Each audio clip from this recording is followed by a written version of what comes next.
Crusaders, welcome back to the Beyond the Shore podcast, a space for leaders, dreamers, innovators, and world changers, or as I like to say, a space for leaders who dream, dreamers who innovate, and innovators who change the world. My name is Kels Johnson, and I'm your host of the Beyond the Shore podcast, and I'm so excited to have you with us today. Listen, I'm so excited about today's show. But before we get into everything, I want you to do me a favor. I want you to hit the like button on this video. Listen, I know you've probably heard many YouTubers saying this same thing, but honestly, it really helps us out in the algorithm as things are changing, moving, and shifting. Your like tells YouTube that this video needs to be seen by everybody on the platform. If you enjoy our content and you get any type of value from this podcast, I need you to go ahead and hit the subscribe button. Here at the River Network, we have some incredible things that are coming up that I'm so excited to start announcing and start unveiling and all of the things. So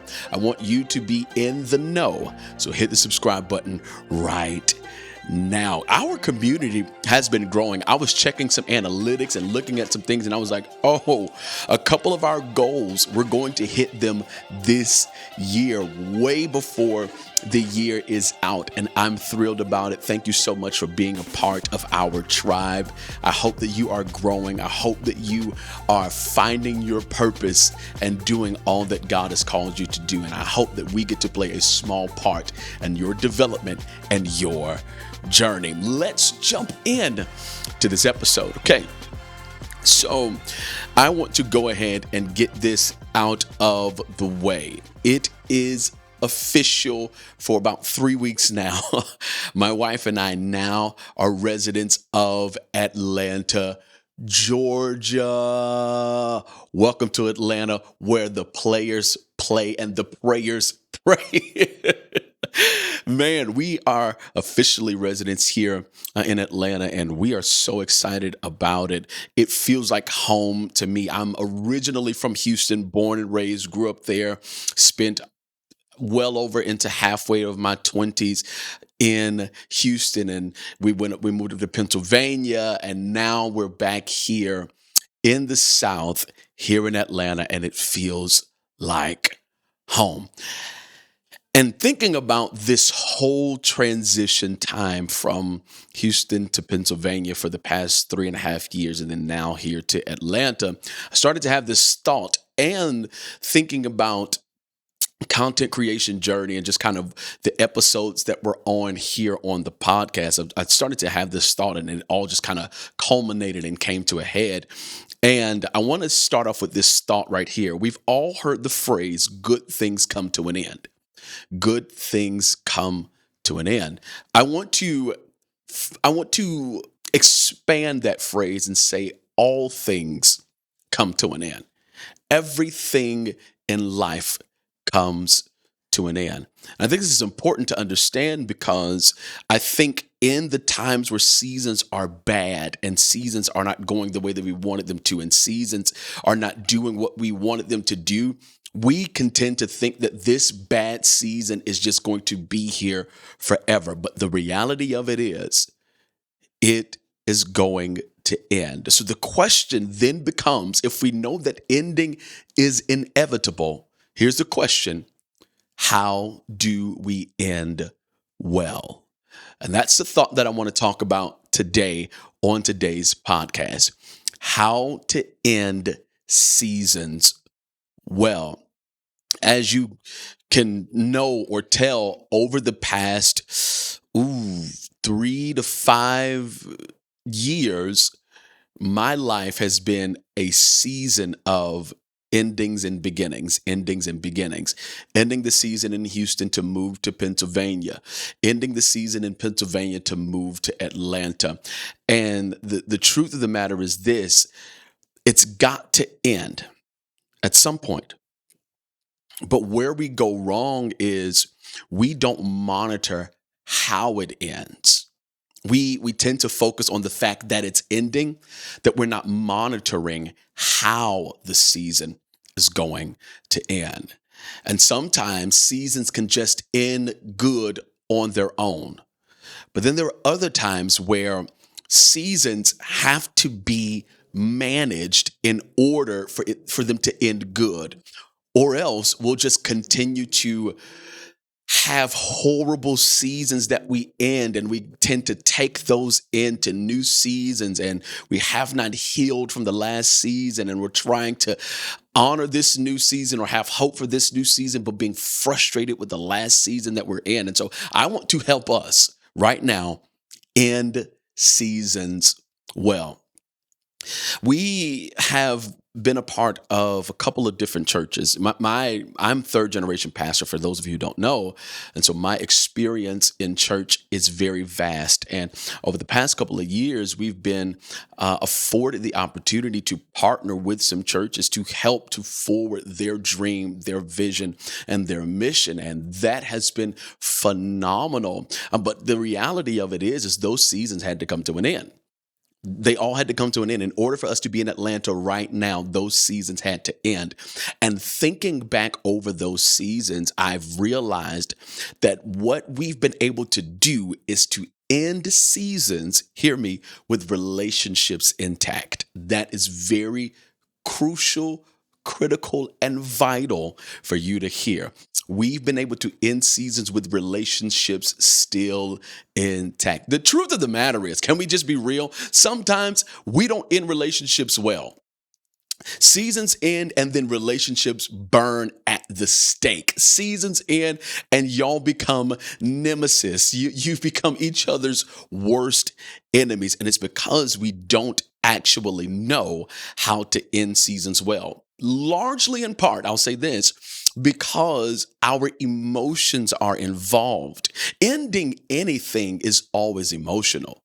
Ending anything is always going to pull out some sort of emotion in you, whether it's good or bad. I remember specifically, my wife and I went to Barbados a couple of years ago. Not Barbados. We went to, where did we go? We went to, our honeymoon was in Turks and Caicos. Yes. We went to Turks and Caicos for our honeymoon. Well, like we didn't do our honeymoon right after we got married. We went on a small little trip, but we didn't do like a big honeymoon. Moved up to Pennsylvania. Someone blessed us with a vacation. We went to Turks and Caicos. Trip was phenomenal. But the trip was so good that my wife didn't want it to end. And the day that we were getting ready to leave, she was crying, like boo-hoo crying, because this season, this moment in time had to end. So emotions are not absent of ending. Emotions are present whether it's a good or bad ending. And I want to particularly talk about the bad endings, or the endings that don't go the way that we want them to, because when we get into those situations, I think it's very crucial, very vital for us to understand how to navigate these seasons and end them well. Okay. Principle number one that I want you to have in place as you are ending seasons. Number one, you've got to honor God. Okay. You've got to honor God. When a season ends, you've got to honor God. Why is this important? It's important because when you trust the hand and the plan of God for your life, you understand that oftentimes things are not happening to you, they're happening for you. But when we are not cognizant of this fact and or principle, we tend to get mad at God when things have to end. God, why did you end it this way? God, how could things were going so good? How could it end all of a sudden? God, I'm frustrated because I wanted to be here longer. I'll just talk about me. Oftentimes when God ends a season for me, he told me that it was ending prior to it ending.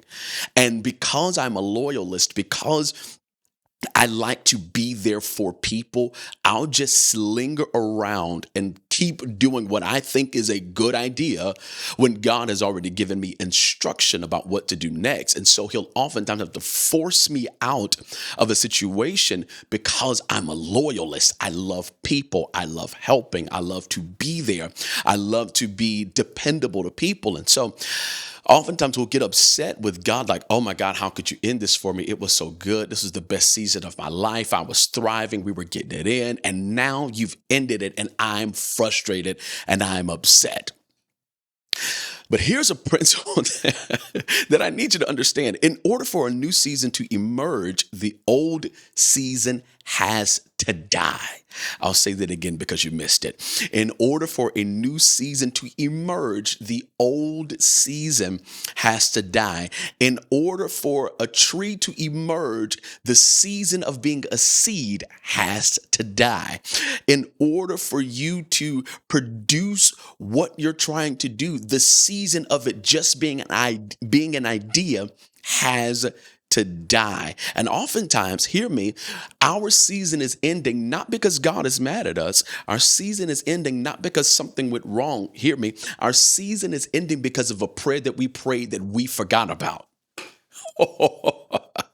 The season is ending because you prayed a prayer and asked God for a certain thing, and now you've been developed to the point that you're ready to receive that thing, but you got comfortable and forgot about what you prayed for. And God's like, okay, I'm ready for you to move now. You're like, whoa, wait a minute. I forgot that I prayed that prayer. Can I give you an example? One of my favorite movies is The Lion King. Love The Lion King. It's literally one of the greatest movies of all time. And in The Lion King, Simba as a cub is running around having fun with Nala, singing a song, basically taunting Zazu, and they're singing this song saying, "Oh, I just can't wait to be king." And he's singing this, thinking that he can't wait to be king, so he can not follow the instructions or rules of people that are around him. But what he doesn't realize is he is declaring, watch this, that he can't wait for his father to die. Because his only path to kingship happens through the death of his father. That's the only way he can become king, is when his father dies. And so he's singing this song, and then ultimately his father dies, and then he can become king. And a lot of us, our life is played out like this small kids movie where we've prayed prayers and we've asked for things and we've strategized for things and we said things out of our mouth that we wanted to happen, and then we moved on as if it was something that was just haphazardly said and or done. And God is like, no. Remember, you prayed for this. Remember, you requested this. Remember, you wanted this. Remember, you had this idea. Remember that this was on your prayer request list. Remember, you were at the altar at church. Do you remember this? And now you're in a season where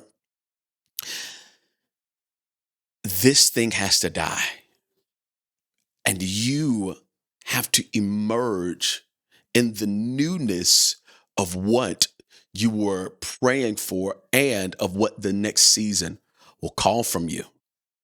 And so when seasons end, in order to end well, number one, you've got to honor God. Number two, here it is. This is the one we don't talk about much. We've got to manage relationships.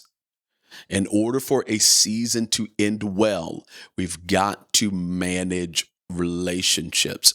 Why? Because relationships are the currency of your future.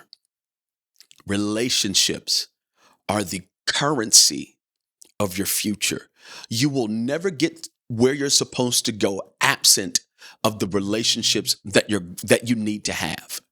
And a good relationship, I found this quote on Pinterest. A good relationship, it says, accepts your past, supports your present, and encourages your future.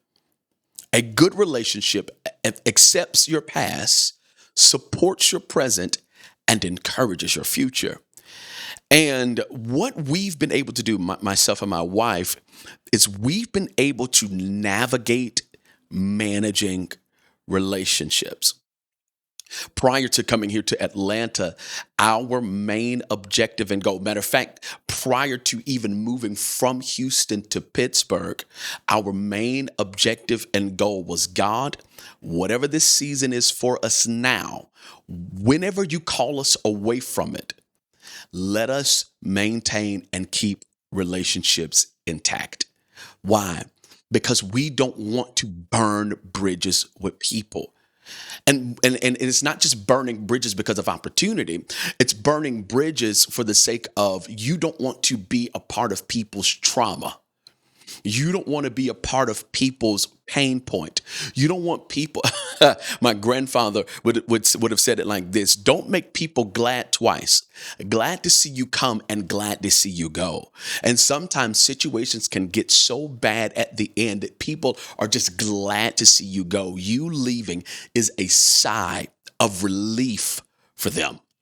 And we never wanted to do that. And every organization that we've been able to be a part of, we still have relationships with people and leadership in that organization. Why? Because we made it our priority to manage relationships well. And it goes back to point number one. If I believe this is God moving me, why am I mad at them? If I believe that this is God orchestrating my life, why am I upset with them? Sure, sometimes people won't handle it well. Sure, sometimes people won't manage their situation right, but that's not on you. Your responsibility is to believe God enough not to retaliate to people. I just said a mouthful. Your responsibility is to believe that God has your future so aligned in his hand that even if somebody mistreats me, I'm still going to do what God called me to do. Why? Because it's not about the person, it's about the purposes that God has called you to. And so because of that, I can manage relationships well. Am I telling you to stay around and be nice to toxic people? No, I'm not. Am I telling you that you need to be abused, misused, mistreated, discarded, and act like nothing you ever did for a person was of value? No, I'm not. But the reality of it is, when we are ending seasons, oftentimes we can forget what people did to help us get to where we are right now. And we just never wanted to do that because in every season of our lives, we believe that any organization or place that we were attached to was there for the season to help us, to develop us, to grow us, and for us to add value to them and for us to be able to help them do what they are called of God to do. And so you've got to be able to manage relationships. Last thing, number 3. You've got to give yourself time to reflect, replenish, and to refocus. If you're going to end the season well, you've got to give yourself time to reflect, replenish, and refocus. I think too often we are so exhausted by the last season, we just run into the next season because we're ready for the new thing. And that can be good. I'm not saying that that's bad, but we oftentimes don't get a chance to sit down and reflect, replenish ourselves, and refocus. One of the things that I am grateful to God about from this last season that we were in was we got like a 2, maybe even 3 month break, if you will. Like we didn't have any responsibility. We didn't have any obligation. We didn't have anything that we needed to manage in that time frame. It was a scary season because with that we didn't have any income. We didn't know where money was going to come from. But God provided every time we needed it, and he's still providing every time we need it. But that season allowed us to reflect on the good from the season that we were leaving, from the good of the seasons that we had left prior, and the relationships that we got a chance to build and the people that we got a chance to be a part of helping to develop and looking back on things that we established and seeing them grow and thrive and move. And it's like, oh my God, like this was bigger than us. We also got a chance to replenish. Like we were tired. Like the last season of our lives demanded a lot out of us. God really put his weight on us for what we are currently walking into now. He put his weight on us in the last season, and we were just tired. And we were like, yo, we got a chance to breathe. We got a chance to just woosah and selah. And that was very needed for us because it gave us a chance to refocus. And because we got a chance to refocus, hear me, we didn't walk into the new season bitter. We didn't walk into the new season wishing any ill intent on anybody. We didn't walk into a new season trying to flex on anybody. We didn't walk into a new season saying, oh, they're going to regret losing us. And none of that happened. We were able to say, God, I'm grateful. Thank you for everything that you provided for us in the last season. Thank you for every door that you opened for us in the last season. Thank you for every relationship that we made in the last season. Thank you for every lesson that we were taught in the last season. Thank you for every win that we got in the last season. Thank you for every L that we took in the last season, because it all has culminated for us to be able to go into this new season wiser, better, stronger, and more focused. And so when you end seasons well, you get to enjoy the fruits of the next season. And that's what I want for us all. I want for us to end seasons well. Everything doesn't have to be a train wreck dumpster fire. Everything doesn't have to be this big upset fest. I'm mad. I'm this, that. No, we can end seasons well. And the best way to end seasons well, hear me, is to eat the fruits of the Spirit. It's to eat the fruits of the Spirit. When you eat of the fruits of the Spirit, it allows you to be so full that you have no time to focus on anything else. When you eat the fruits of the Spirit, it allows your spirit man to interject and be strong enough to handle when your flesh is weak, to interject and be strong enough to pull you back when you're about to sabotage everything that you've worked for up until this point. So we got to end seasons well. And so because of that, because we got to end seasons well, one of the things that I've never done is I've never publicly ended something. Just never happened. I am a chronic move on person. I'm going to stop. I'm going to shift my energy. I'm going to move on, and I'm just going to keep going. And I do that a lot with even projects that I'm working on. Like I'll start something and then I'll just stop and keep moving on. And it's like, well, this was over here and this was still here. And a lot of our dreams, I'll say it like this, a lot of our dreams die on hard drives. It's projects that we've started that we've never really put our whole selves into, and we just kind of let it just fall to the wayside, and we never even pick it up and or end that project and see it through to fruition. But as I'm getting older, I'm learning that sometimes, I'll say it like this: to see what you've never seen, you've got to do what you've never done. To get what you've never had, you've got to do what you've never done. And so because I'm in a season where I'm building, I'm creating, I'm orchestrating through the voice of God and with the help of the Holy Spirit, orchestrating what I want the future to look like. I've got to end seasons. I've got to bring things to an end to let people know this is where we're going now. This is what we're doing now.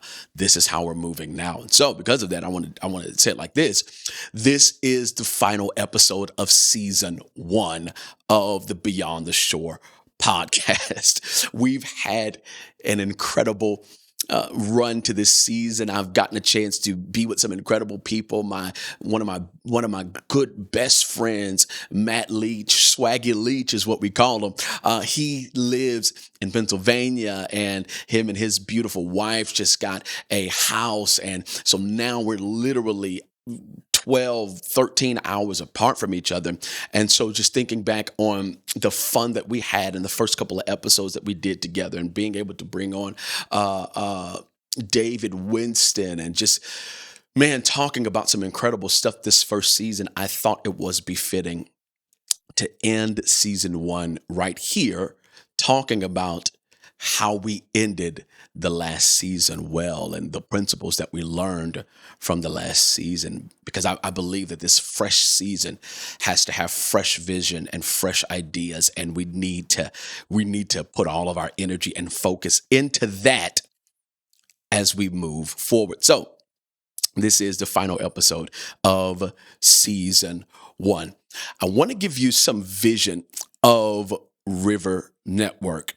And I want to give you this vision because I believe it is important to the conversation that we're getting ready to go into in just a second. But the goal of the River Network is not to produce viral content. The goal is to produce vital content. See, I believe we've developed a culture that is only going for the shock value. And so all they want to do is produce viral content. And nobody, well, I'm not going to say nobody, but there is not a great emphasis on vital content. And viral content keeps you entertained, but vital content keeps you empowered. And here at the River Network, we're not saying that we want to just do boring stuff. That's not what I'm saying. What I'm saying is we want to produce empowering content that has an entertaining edge to it. But we're not just doing the latest trends. We're not just doing the latest thing to hop on. Like, that's not our goal. And we want to produce vital content. River is a media company that functions like a luxury fashion house. This means that our goal is to put out content like a fashion brand releases its clothing seasons. If you look at a luxury fashion house, you'll see they have fashion shows and runway shows and New York Fashion Week and just all kinds of stuff. And they always move in seasons, and they always produce in seasons. And every season tells a story. Everything has a story line. And so I say that we are a media company that moves like a fashion house because I don't want to just put out content for the sake of putting out content. I'm really interested in putting out content with a storyline behind it, with a thought, with a theme, with an aesthetic, with a direction, with a creative and artistic point of view. Like, I'm very interested in reshaping or rethinking about how we put out content to the world and for the world to consume. And so because of that, season 2 of the Beyond the Shore podcast, I want to change everything. And when I say everything, I mean everything, starting with not being a one-man band. I shoot, edit, light, audio mix, like I do everything myself. I do it all. And while that's good, while that has made me very efficient and very gives me the capability to get things done fast and still be able to produce and put out quality, I think in order to go beyond my current qualities, I've got to now bring in people. I've got to now hire people, photographers, a second B cam shooter, so we can have a second camera that's on a slider and moving and motion, and it feels very cinematic and it's beautiful. And we've got to hire a creative art director so we can continue to set up scenes and get things done and just really tell a story. One of the fashion houses that really speak the organizational design language that we speak here at the River Network. If you know me intimately, you already know who I'm going to say. It is Fear of God. What Jerry has been able to do with Fear of God is mirror image to what we want to do here at the River Network. We are inspired inspired by that imagery. We are inspired by that way of storytelling. We pull a lot of inspiration from ancient Greece, and with the columns, and with the ceramic, and with the natural elements, and a lot of inspiration from Axel Vervoet, and just people that really appreciate that kind of art. That's what we pull from, and that's what we want to be able to produce. Right now, I'm currently in what we're calling our office, which is really the spare bedroom of our place here in Atlanta. I'm here filming for you, and man, listen, we are on a busy street. There is cars, there is ambulance, there is people living the nightlife here in Atlanta, and we love it. We are thriving off of it. But in order to put out the kind of content that we want to put out, I want to be able to shift. And I've already started this conversation, but there was a friend of mine who has some beautiful spaces for photography and videography. I mean, beautiful. And it literally looks like everything that we want to do and produce. And so I want to be able to take up a couple of days a month in his studio space, and to be able to shoot our content and put it out, and even just kind of take everything just up a couple of notches. And so I want to announce and present to you the season 2 campaign. Okay, we've got a campaign goal to produce season 2, and our campaign goal is a small goal of $3,000. That is not a lot of money. It's a lot of money for one person, but it's not a lot of money for a team of us. And why is it $3,000? Because we have to pay to get the venue. I want to pay to bring a photographer in. I want to pay a second person to come in and shoot some B-roll and really capture and tell the story about what we're doing, not just with Beyond the Shore, but with other things that are coming in the River Network universe and our ethos. And I want to be able to really streamline and hone in on an artistic direction. I want to be able to run ads. I want to be able to pay some of the guests that we're going to have involved for the next season. Some will be in person, some will be virtual. Like what we want to do for the next season is raise the standard. I think now is the time to do it. How do we reach this goal of $3,000? Very simple. All we need is 60 people who believe in the vision of River Network to say, I'm going to sow $50. That's it.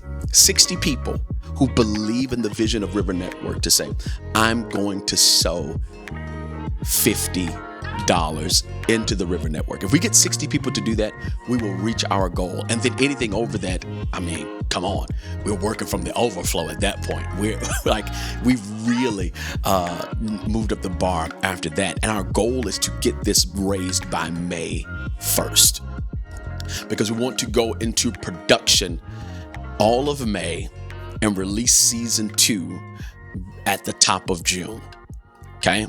So our goal is to raise $3,000. That's 60 people sowing $50 by May 1st. And we need you to be a part of it. We need you to, if you're a part of this tribe, not if you're someone that is just on looking and you're just like here just to kind of hear the content. I'm not talking to you. I'm talking to the people that call River Network their tribe. You are a River Crusader. We need you to sow $50. 60 of you, and help us to get to this goal of 3,000. When we get to this goal next season, one of the things that we're going to do is we'll take each episode and we'll shout out those who have given. So your name will be in the video. We're going to take a special moment to say thank you. You'll probably be receiving something special from us in the future, just as a token of our love to say thank you. Also, we will have ad slots available for those of you who own a business or company that you would love to have advertised next season. Here's what I need you to do. If you're an entrepreneur, if you're a business owner, you're like, listen, I want my product in front of the River Crusader audience. I need you to shoot me an email at kells@rivernetwork.tv. And once you shoot that email, we'll send you some information over and you'll be able to get a spot as an advertiser for the River Network content. All right. Well, we are at the end of this episode, and I pray that something was said and or done that would help you to navigate seasons well, end them well, manage relationships, honor God, reflect, replenish, and refocus so you can end seasons well. Listen, my name is Kels Johnson. It has been a pleasure to host season 1 of the Beyond the Shore podcast, but I'm telling you, season 2 is about to be crazy, and I can't wait for y'all to see what we've got cooked up. All right. I love y'all. I'll see y'all. Oh, let me add this in there. So we're not just going on like a hiatus and you're not going to get any content from us. This is like a PS. Oh, and by the way, here's what I need from you. In the meantime, I want to do some reaction videos. I want to do some reaction videos to some good content that you want to see. I've got a couple of videos in my watch list that's saved that I want to react to. If you have any videos that you would like to see a reaction from me about, shoot them to me. Shoot them in my DM on Instagram at @TheKelsJohnson. You can shoot them to me on TikTok. You can shoot them to me here. Tag my name in the comment section of whatever video you want me to react to. And I would love, for us to just create this little react community together. I love reaction videos, and so we'll still be on here talking and getting stuff done. But that's just a side caveat to let you know we're not going to take a month-long hiatus and just do no content at all. All right. I think that's the end of my show, and I've got some work to do. We've got to dig into next season, and I'm excited about it. I love y'all. Welcome to Beyond the Shore, a River Network original. Let's go.